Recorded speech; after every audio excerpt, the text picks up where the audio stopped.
Morning, good evening, good afternoon from wherever you are watching. Today, what I want to talk to you about the 4 toxic behavior that literally destroys our boundaries. Very first behavior is blaming. All right, just remember that when we blame people for how we feel, that's the first toxic behavior that will literally break your boundaries down. The second thing is blocking. You block yourself from vocalizing your boundaries. You're blocking that. You're blocking yourself from saying the things you need to say. The third thing is that you basically back out of the consequences of your boundary. You know how we actually create boundaries and we say, okay, if this person does this, then I'm going to be doing this. There's a consequences for somebody by breaking your boundary, but you back out of that. So you move away. You don't actually follow through with what you said you're going to do. Last thing is we bargain. We start to bargain with the people that are violating our boundary. We justify, we rationalize their behavior, and we rationalize our behavior,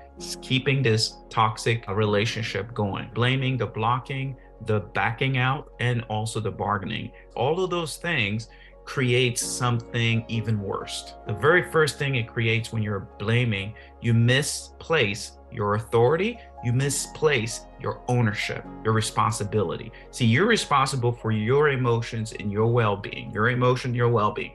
But when you're blaming, you're taking that responsibility and you're giving it to somebody else and said, okay, I'm not responsible for my boundaries. You figure this thing out. When you shift, then I'll shift. Hopefully that makes sense. So that's the problem with blaming. The blocking, as far as not blocking your vocalizing your boundaries or stating it, what happens is you're now creating people to read your mind. Become a mind reader. You're asking people to read your mind. And I know it's scary to put boundaries, but sometimes we are hoping somebody would actually, out of the blue, respect our boundaries when we never said anything. We're literally expecting them to read our mind. So that's mind reading. The other thing is we miscommunicate. When you're not actually allowing yourself to say your boundary, or you're not allowing yourself to actually stand up for your boundaries, like bringing the consequences, what it leads to is miscommunication. And what I mean by miscommunication, you miss to communicate.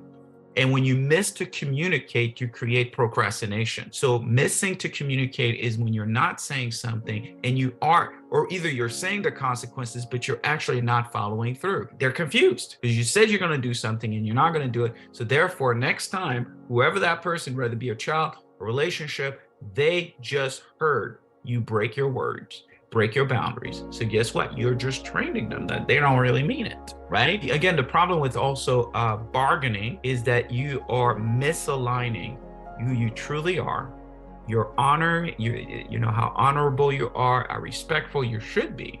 You're misaligning it. You're not connecting with a person that will actually honor. Because when you're not honoring your boundaries, guess what? You're going to create another person that's going to come with you and you're going to be misaligned with that person because you're bargaining.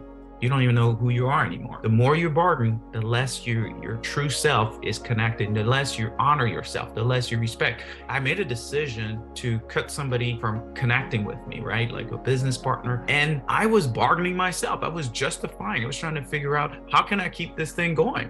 When in my first decision was, I'm going to cut this person off.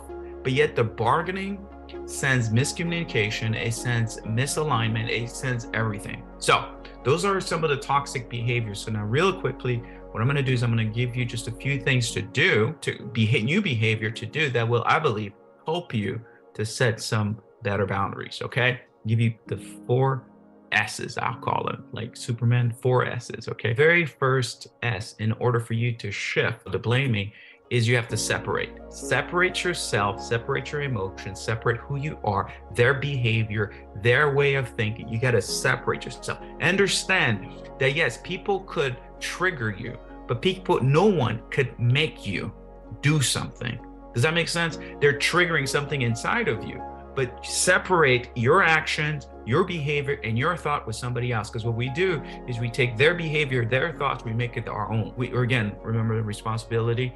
We don't take responsibility for ourselves. So you got to separate your responsibility. The second thing, you have to speak out what you want, state what you want, whether it be a modification of behavior, state whatever it is, the consequences of somebody breaking your boundary. You have to speak it. Number 3, is stand.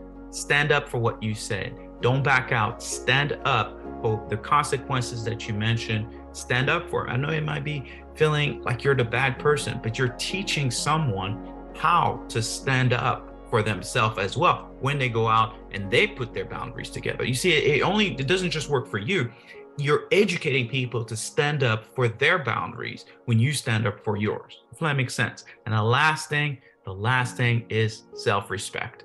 You gotta have self-respect. That means you gotta be willing to walk away. No more bargaining. When you said you're gonna do something and they don't change, you gotta be willing to walk away. You've got to be willing to have self-honor, self-respect for yourself.